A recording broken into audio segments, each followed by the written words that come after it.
Where does love go when it's gone? Is there such a thing as moving on? Or does some part of yourself, some diverged timeline, remain put with loss and heartbreak, with the end of all the love you could ever give, in that moment, forever? It can be comforting to imagine the apocalypse happening after and because of your breaking heart. At the very least, it meant something. Your love was the point. Days are cycles, and songs are parables. And the world around you is you too.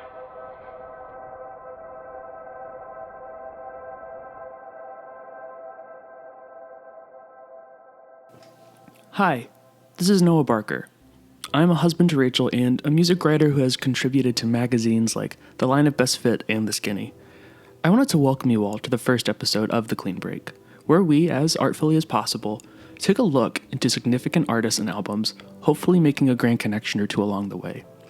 I find no more fitting first episode than the 2021 album Madison by Sloppy Jane, aka Haley Doll. It's a record completely recorded in and conceptualized around the Lost World caverns of West Virginia. It remains, for now, as the greatest logistical nightmare of Doll's life, trying to bring to fruition on a shoestring budget a fully orchestrated rock opera recorded in a uniquely hostile underground environment. It's a record that I've been woefully obsessed with since its release, one that has soundtracked some of the darkest periods of my life, and has spread like a contagion among all of the friends and loved ones I've shared it with. Wherever it goes, it seems to invite SSRI prescriptions and late-night contemplation. Getting to the heart of why it incurs such an extreme reaction from its audience has a lot to do with the above thoughts I listed. Madison, the sophomore record by freak balladeers and noise rock savant Sloppy Jane, doesn't so much present those questions as it does give them an eternal space to exist on their own. Madison, both the record and the space it represents, that cave underground outside of time and moving on, is Haley Doll's little eternity. It's a mausoleum where she can time capsule her heartbreak, her obsession, and her highly surreal, depressing narratives. Recorded briefly in a cave, but theorized and planned for years, the record is a crystallization of sounds and ideas she's had on the back burner up until this point in her career. It was a harsh shift from chaotic noise to a churning smile over ballads fit for eulogies, but the point might be that there isn't much of a difference between those styles at all. Madison is a lifetime of regrets lingering too long, lessons coming too late, and of unrequited, unreciprocated love, all represented out of our pocket of space-time in a lovesick cave. Nature, it seems, is inherently lovesick. It's an album befit with everything I've ever wanted from music, with the unique ability to cut deeper and handicap my emotions more than any other piece of art could. In talking about its themes, symbols, and reactions taken from this album, I hope I can dig into myself a little bit, at least enough to make sense of why this is such an apocalyptic and harrowing experience for me.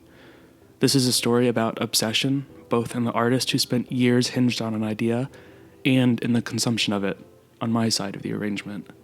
Oh, and 9 Little Horses. Part 1. Lost World, West Virginia.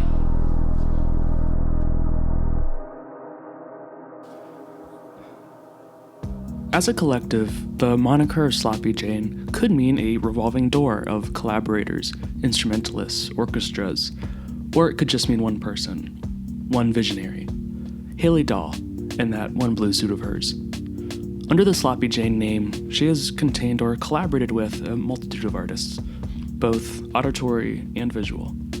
Notoriously, a pre-fame Phoebe Bridgers had an early stint as their bassist. If you look, videos float around of her singing early versions of Madison track Wilt, half a decade away from its release. This is the first hint that something is strange about Madison. It's strange because this is a hopelessly devastated ballad about love both unreciprocated and unrequited, yet it could not have been more out of place with their current sound at the time. Before they were writing liminal, depressed Baroque pop, Doll and company were at the charge of disgusting, ear-piercing, even vile noise rock. Melodies in these early songs were false, like a devil mocking human singing. Songs followed suit, catastrophically off, sour, with a purposefully bad impression left in its wake. So I ask, why does Wilt exist here? How old is Madison?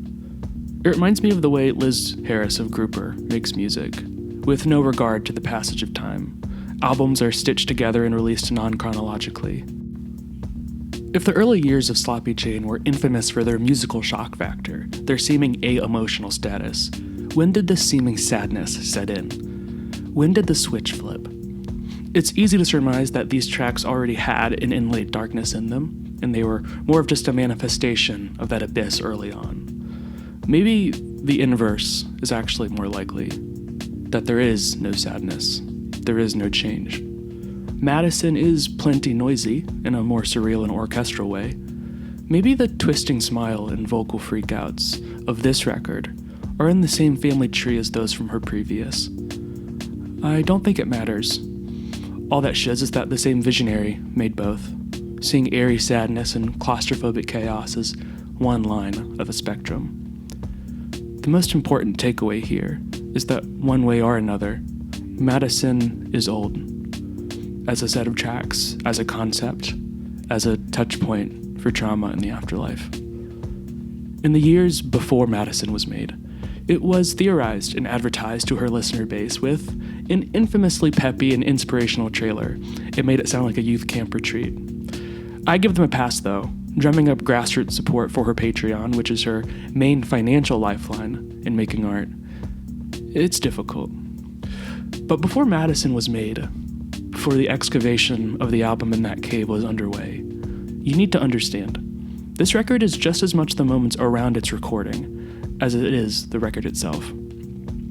Baked into the record is a complex system of lore, both fictional and true to life, stretching in endless directions. There are past events that haunt the record, and Knowing looks forward to an immediate future filled with explanatory music videos and interviews. I can never know the inner machinations of Haley Dahl's mind.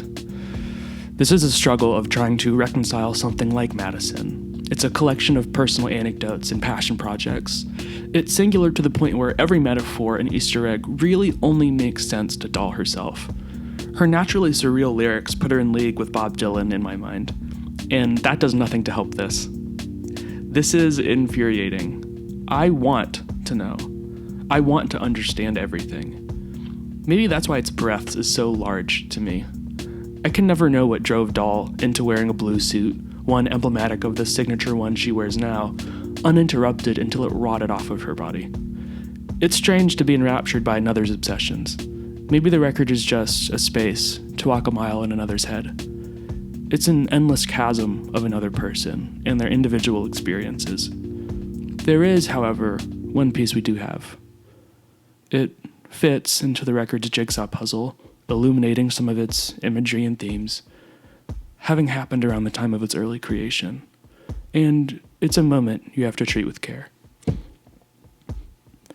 In early September of 2019, Dahl was attacked on her way home from a rehearsal by a man armed with a knife. It was a mugging. It left scars in her hands and face. I won't speak further on the incident itself because, in her own words, it's on my face. When something happens, I'd rather explain it. It was covered by local news, and Dahl used the platform to espouse compassion for her attacker. Life goes on. I say that to myself when similar things have occurred personally. It compartmentalizes my emotions. It moves me kicking and screaming forward. But at least I'm moving. More accurately, on this occasion, I'll say life lives on. We move on, but the past takes odd forms in the future. Take a peek at any number of her music videos after this attack, and you'll find Dahl gesturing to her facial scars, planting them in the eye of the camera. Policemen, murder, and death are prescient topics on Madison, but whether they are coincidences or topics of focus is better left behind for now. 1 month later, the album is recorded. Life goes on. The group decides, after a long tour of cave systems and parks around the country, including being rejected from a previous pick, that the Lost World Caverns is the best available candidate for their operation. They receive clearance and begin the logistics of moving dozens of people and their equipment, all requiring levels of care unheard of in an above-ground setting, in and out of this underground hell. A beautiful hell, even. Its stalactites yearn and its inhabitants play for their longing. Included in the band are multiple guitarists, pianists, strings, horns, basses, backing vocals on top of backing vocals, and, more importantly, their natural environment. The cave is more part of the band than Dahl herself. Its presence felt holy within every moment. Its reverb is uniquely mesmerizing, and it kicks the record in this layer of time and distance. Each of the 11 tracks of Madison feels held at arm's length by this space. Its delicate, strange 70s singer-songwriter tilt feels naturally fuzzy, transmitted from outside of time and space to the modern day. Its music exists forever in that cave, in a pocket dimension and some other timeline. I like to imagine the pianos are still playing, caught in a moment of still time. It's recorded in a couple of high-intensity weeks in October of 2019, playing night and day while being recorded in a car, all the way above ground. And it stays put. The record is not released for another 2 years, when it's summoned into the ritual circles of music listeners everywhere on November 5th, 2021. It receives the fanfare of a dedicated listening base, and moderate acclaim from the odd music resource willing to capture it in writing. Its cult following manifests in touring and NPR spots, in residencies and renewed interest in billowing extravagance. Its intrigue led to a highly metaphorical, moody visual album released 2 years later in 2023. I called out of work and watched it the moment it came out. I watched it twice and then I watched it again. There were months out of my life where it was the only music I could stand to hear. And now I could watch it unfold. I could have another piece of the puzzle. Held at arm's length again with what promised to bring me closer, but I wouldn't change a thing. It has an undercurrents of reverence in the music underground, for its beauty and sadness, for its variety and songwriting excellence. For being a culmination of obsessive proportions, it's inspiring and maddening. Now, without further forethought, let's turn our attention to the text. Part 2. For Mika, Forever Ago.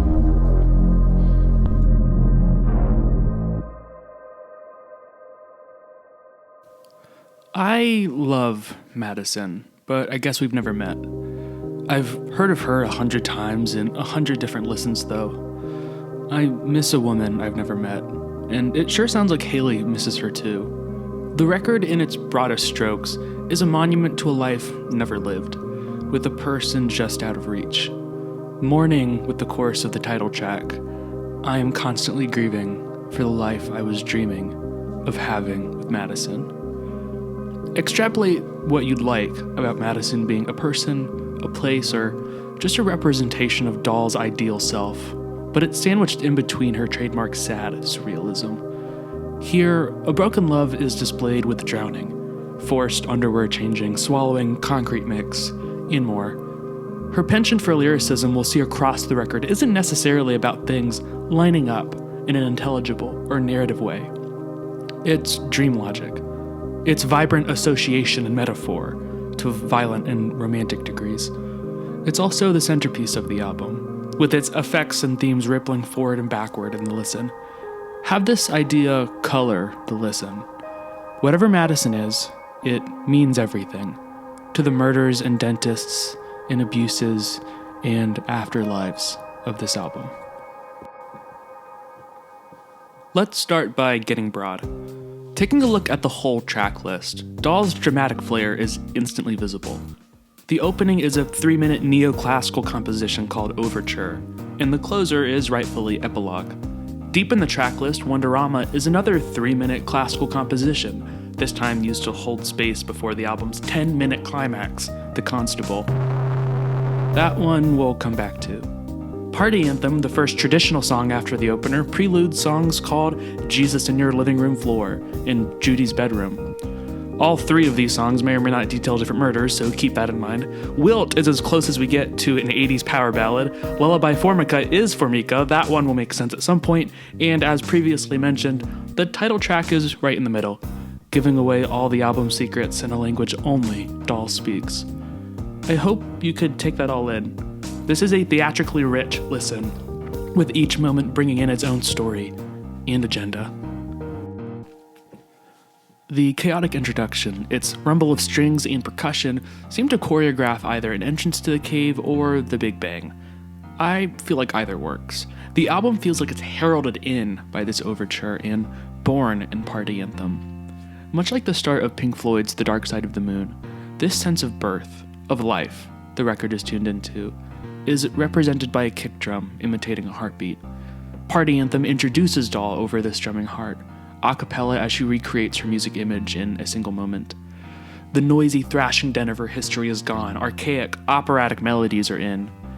The way she opens and sings, "Hanging upside down, I am wringing out a washcloth waist, imprisoned in a wedding pigeon body with a tin can face," is of the most uncanny and unintuitive ways a person has ever approached singing. Something about the way Doll sings across the record feels like she had to invent singing for herself, and it's positively enrapturing. Her lyrics and the instrumentation grow into each other slowly. She's crying into a Playboy magazine and remarking about the cleanliness of other people at a party. In 4 lines, beauty standards and disarray are brought up and then shoved aside by the following revelation. The party is now suddenly a group of people, standing over a body. It's a dead policeman, and our narrator has just struck and killed him with her bumper, and is begging the crowd for mercy. Not only is this the first of many instances of death and murder here, but it's arguably the most important.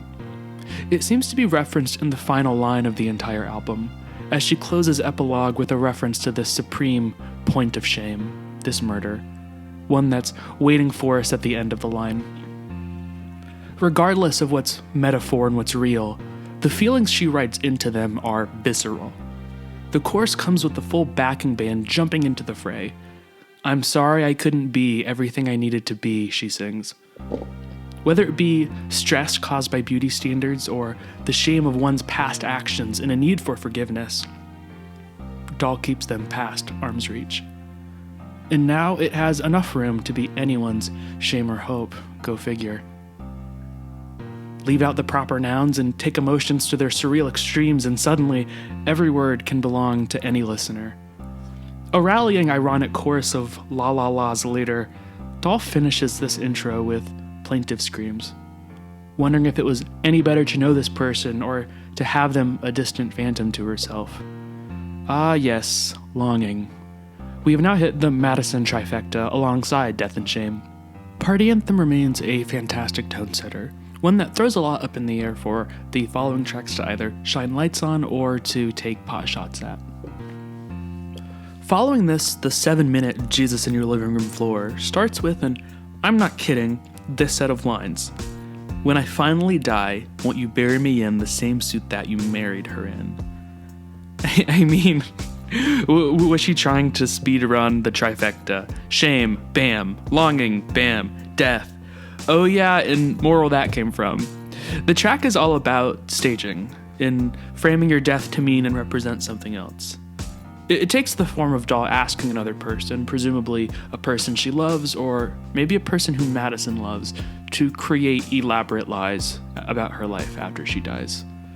To create a more dramatic, or romantic, or fulfilling story, one that pales in comparison to the grim scene that inevitably awaits her, dying alone and decaying in her kitchen. Part of this scene being a picture of 2 children before their murder, which unfortunately blends this track right in thematically with the following, Judy's Bedroom. This lyrical darkness is performed with tight, monotone harmonies that rise from deadpan to heart-rending in the chorus, all over this pointedly sad piano. It's then swallowed by its own oblivion, with the drone picking up in the second half and growing into this wall of descending noise. It's definitively harrowing. This early into the album, it almost signals an early loss of hope, but unmistakably pronounces her songcraft.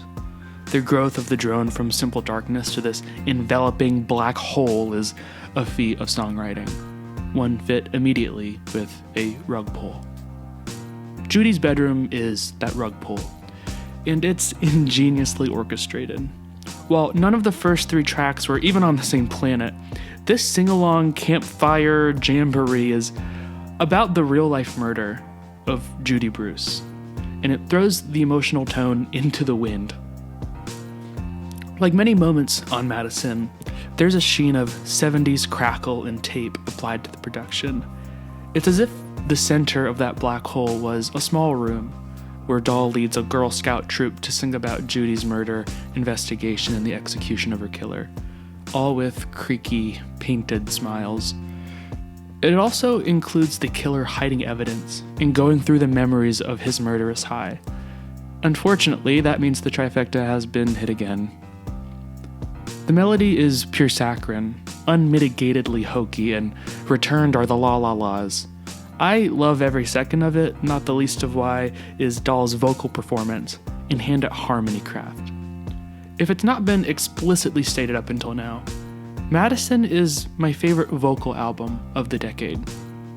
Dahl's voice, in terms of character, emotional valence, and texture, is one of one.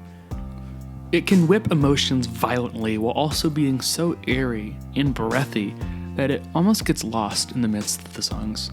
It's nearly intangible until it's screaming in viscera. Not to mention, she's singing the prettiest melodies you ever did hear.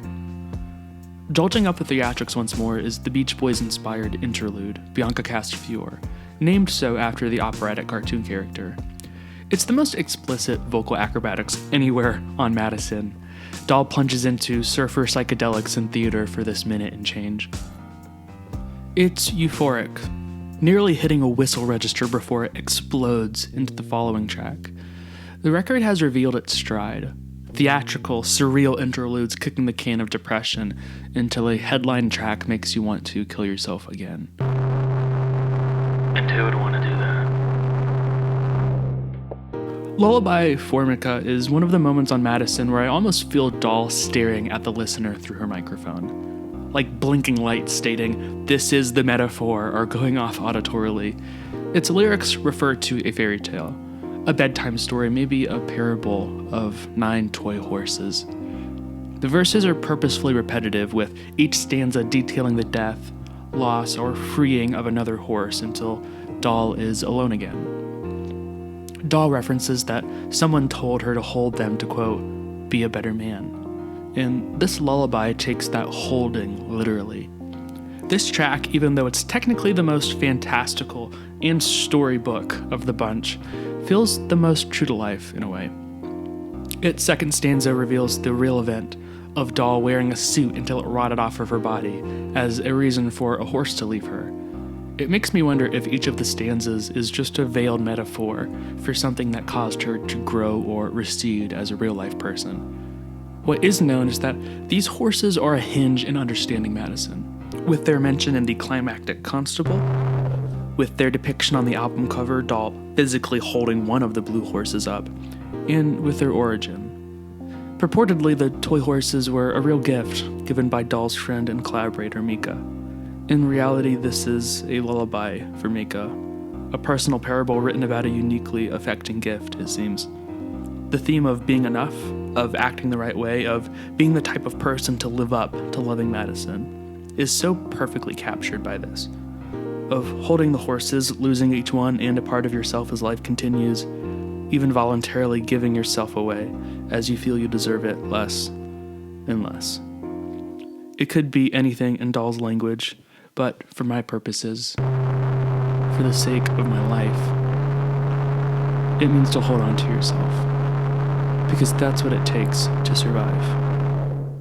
And lest we forget, the trifecta didn't have a chance on this one. Bam. We've logged half the battle so far. We're at the centerpiece, the title track, the inimitable Madison. On the surface, it accounts for a relationship that has either proved mundane or become abusive. In either scenario, it's certainly a relationship of control. It waits for the TV and Tina Turner, artistic distractions to take away from the absence of real passion and meaning.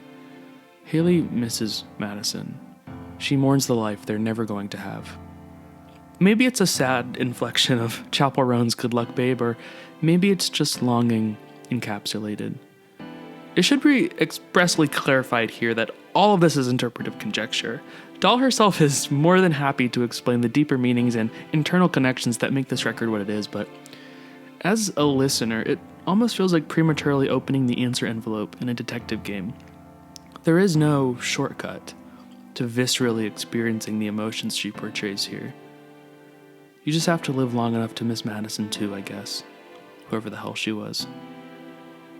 Analyzing this record gets a little obsessive too, as at the end of this track she mentions a doctor moving her from the floor to the bed. And knowing Dahl's level of lyrical connection, probably a reference to her being dead on the floor. Jesus in the living room floor? Maybe a reach. Either way, our unfortunate trifecta strikes again. The song bubbles up with a circus-esque concoction of instruments, and it peters out with a piano reprise of the original melody of the song. It's another elegy on a record seemingly full of them. Just like that, it's gone, and so is the dream of Madison. Now, all that's left is to wilt. Wilt, as previously mentioned, is older than the Hills and the only real traditional song the record has to offer. And in a track list where each song is competing for the title of world's most fitting mental breakdown soundtrack, it's the most clearly sad. Not depressing, not esoteric, just really sad. While there is plenty in the metaphor of roses in the brain and the wilting flowers in Dahl's brain, it's the sudden frankness in her lyrics which stun now. It continuously draws from mystery and misunderstanding until it can just say, "My misery will bury you," and "What was I supposed to do as opposed to loving you?" Dahl's change, her pain and trauma as it is blocking love from connecting, but that doesn't stop her from trying. Understanding what she means. Maybe it's that it can't stop her. Maybe we have no other choice, brokenness or not, to try again, to throw your weight back in the circle. The track crescendos and blows up, a dramatic power ballad of haunting harmonies and indie chord progressions. It leaves its ending as the songwriting subversion. It elongates and shifts the "opposed to loving you" line, and it stabs the listener with, "But what was I supposed to do if you can't give me something real to hang on to? I knew it would lead to nothing." This line coincides with the music inexplicably picking back up just to backtrack that emotionally heartbreaking and accusatory moment. No trifecta is needed. I need an apology, a cigarette, and a lobotomy. Love is a compulsion, and it's only a beauty if it's in the right hands, or your own. Wonderama seems to come as an interlude between two emotional highs, a pacebreaker before the jugular. It's like Dahl purposefully implanted a calm before.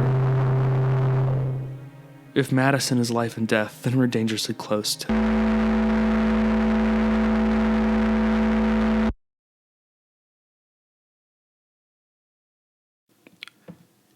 You happened years ago now.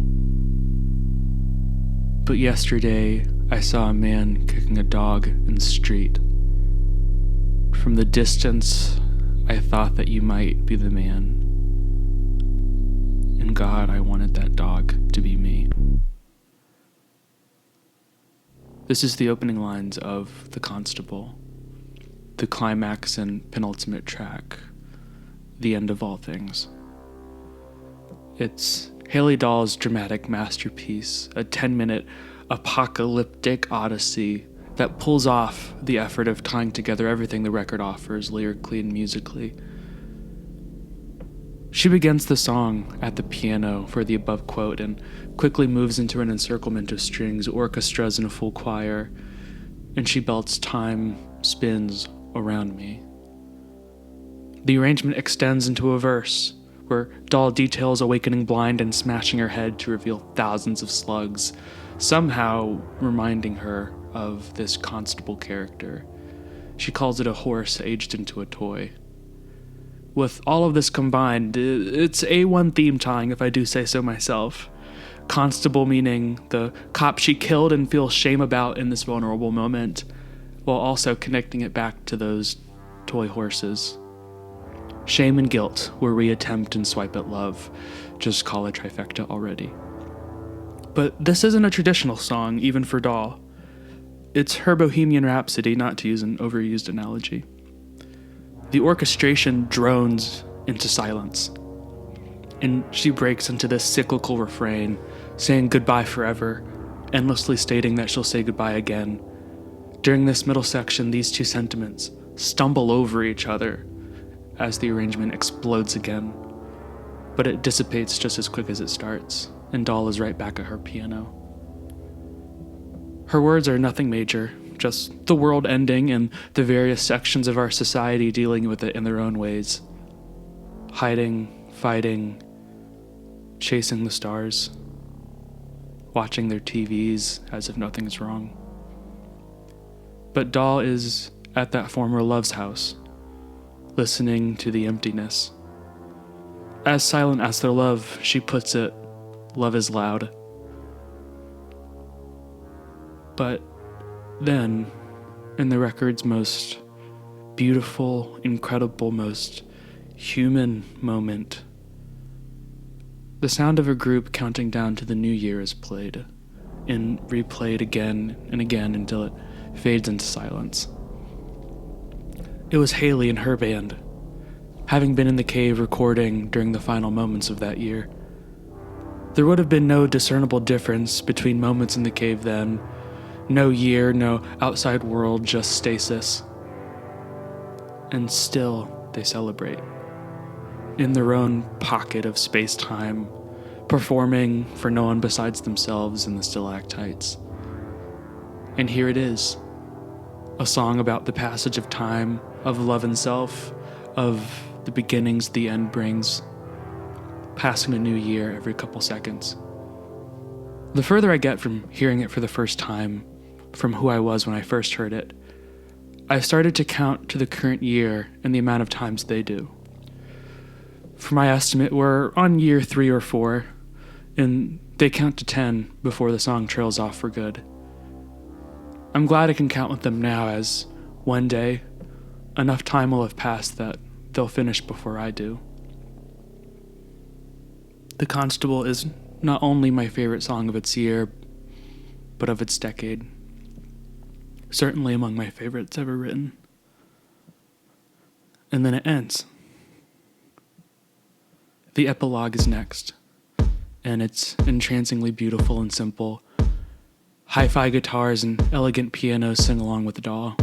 She hums and sings about weird chance encounters, about wishing.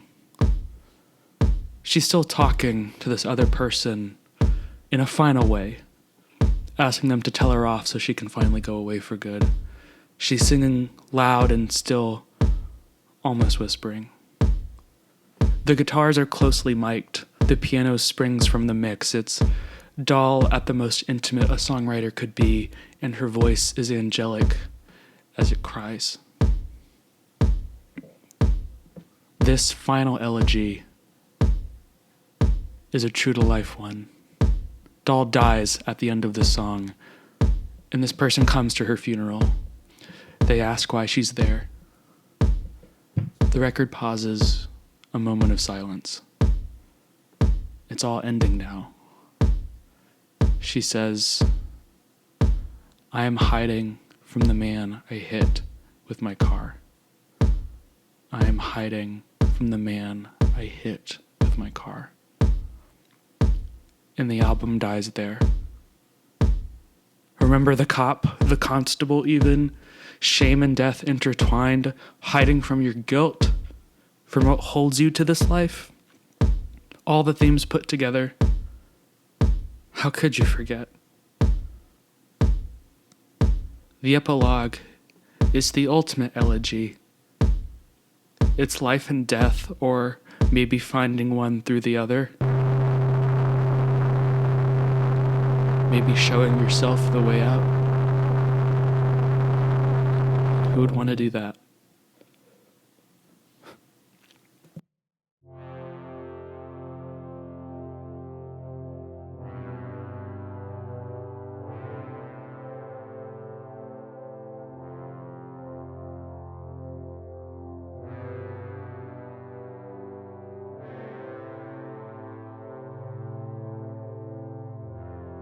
Part 3. My last leg.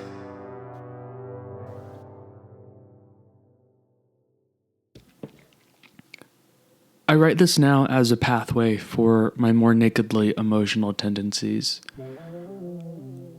In summer of 2021, in early July, I walked into work on a day off and cleaned out my locker. Late spring cleaning, you could call it. I took out my uniform, a lunchbox I'd left from the day before, with a half-eaten Lunchable inside, and a few personal effects.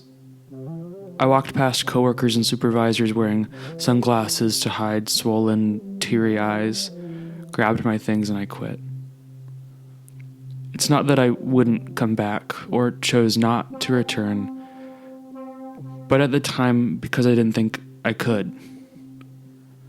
Not from the decision I'd made for that night.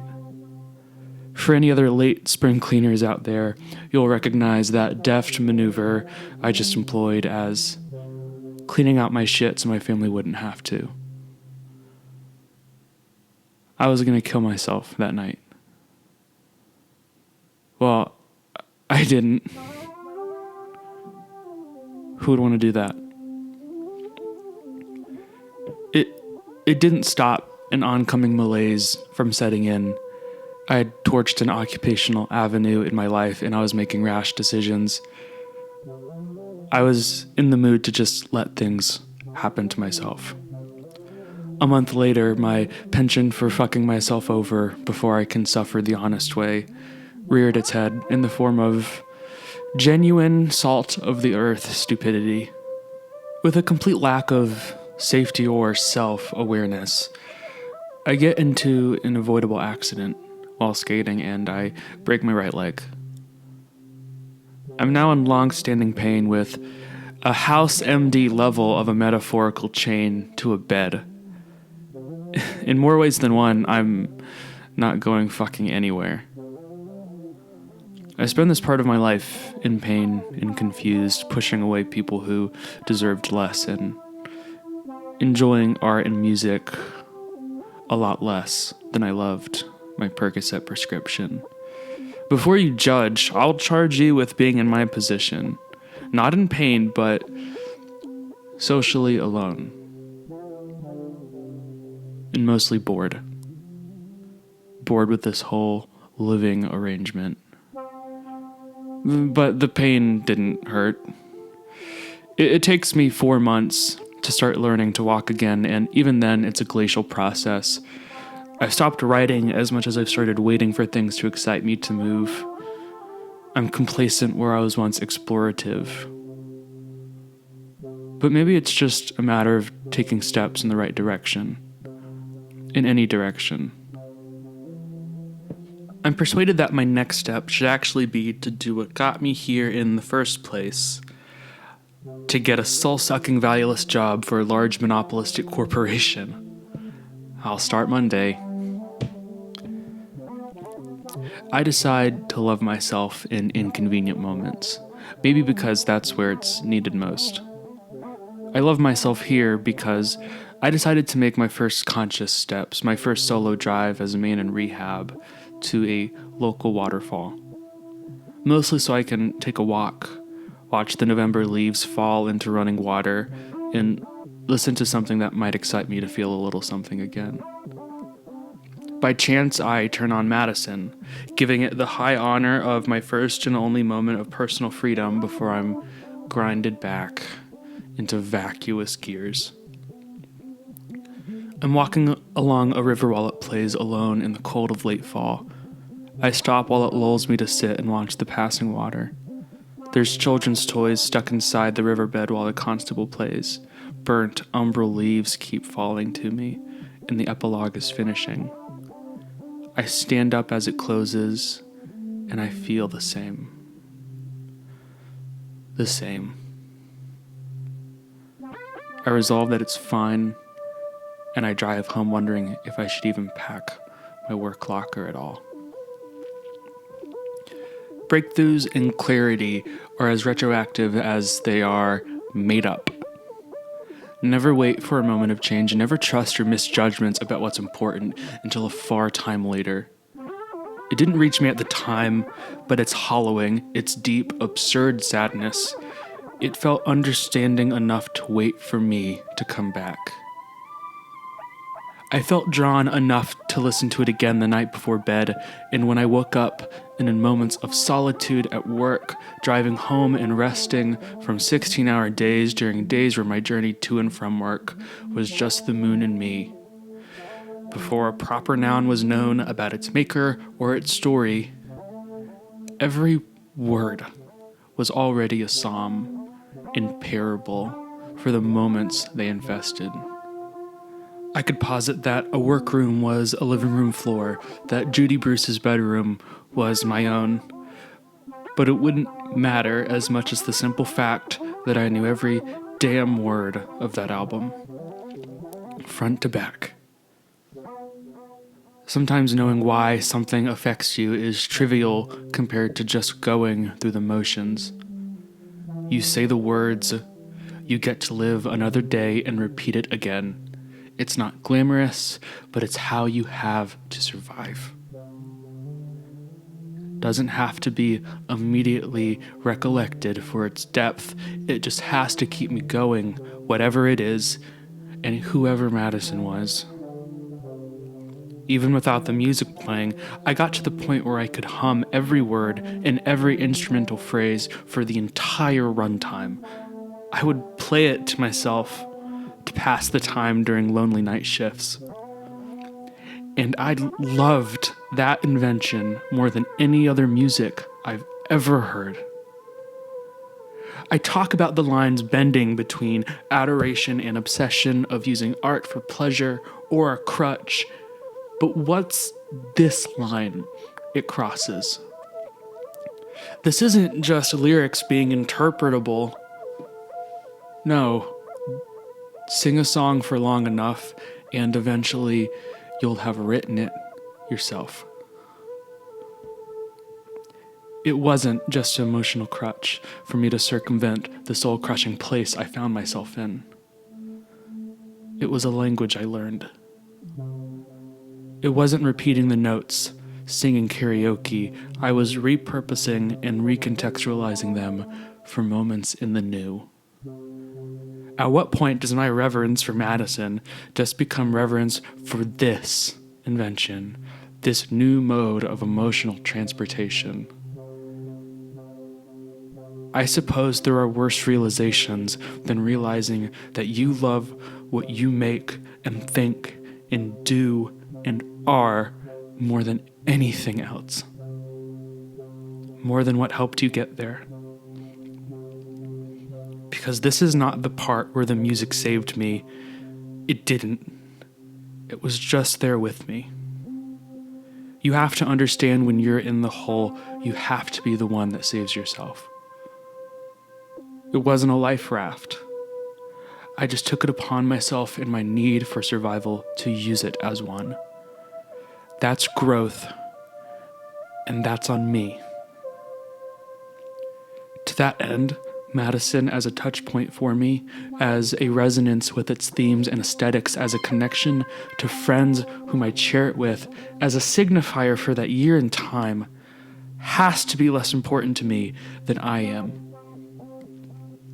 Art is living static. People are the ones who paint over it with their lives. Because I can appreciate art and connect with people and recall events and deem their importance to myself. I have that agency, and for all it's worth, I can give myself that credit. You have to. Just remember to hold your horses.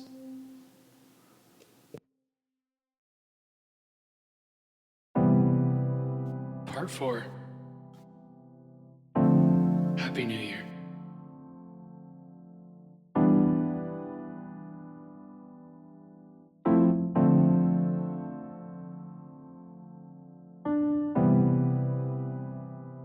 Despite what the early points of 2025 would have you believe, we're all moving forward. Relentlessly, maybe even violently thrown forward, but it's a good direction to go. Dahl & Company have been throwing their weight around residencies, supporting tours as an opener, dropping the odd song and cover, and most interestingly, purchasing an entire ghost town out west to turn into one large recording space. It seems the ambition of the Caves has struck again, this time with the highest probability to end up haunted, it be on brand.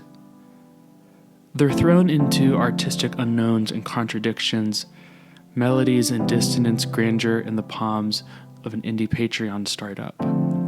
They push forward. I still push forward.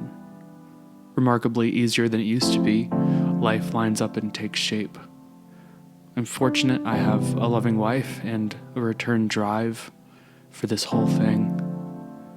And at a point where I didn't, this depressing little album was a friend and a remarkable tool.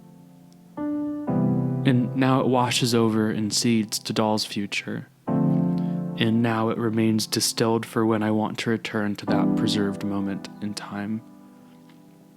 It's tempting to say that the party's over and we're waiting for the next one, but in living, I prefer the ending Dahl picked for The Constable. A recording of her friends, all counting in the new year, tape looped and drifting away slowly, intently. You feel the song ending years before it does. And even when their shout of Happy New Year is audible for its final time, it still isn't the end. There's another song right after it, and to the record's credit, and to life's credit, you can always just play it one more time. Thanks for the tune.